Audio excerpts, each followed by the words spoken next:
A cantora Preta Gil morreu neste domingo aos 50 anos, depois de uma longa e dura batalha contra o câncer. Segundo as primeiras informações, Preta teve uma piora no quadro de saúde desde a última quarta-feira, dia 16. Ao ir fazer mais uma sessão de quimioterapia, os médicos constataram que a doença havia se alastrado.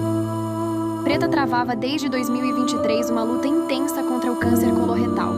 Ela chegou a entrar em remissão, mas em agosto de 2024, a doença voltou com metástases em 4 locais diferentes: 2 linfonodos, um nódulo no ureter e no peritônio. Recentemente, Preta havia se mudado para os Estados Unidos em busca de um tratamento alternativo, já que todas as possibilidades no Brasil já tinham sido esgotadas.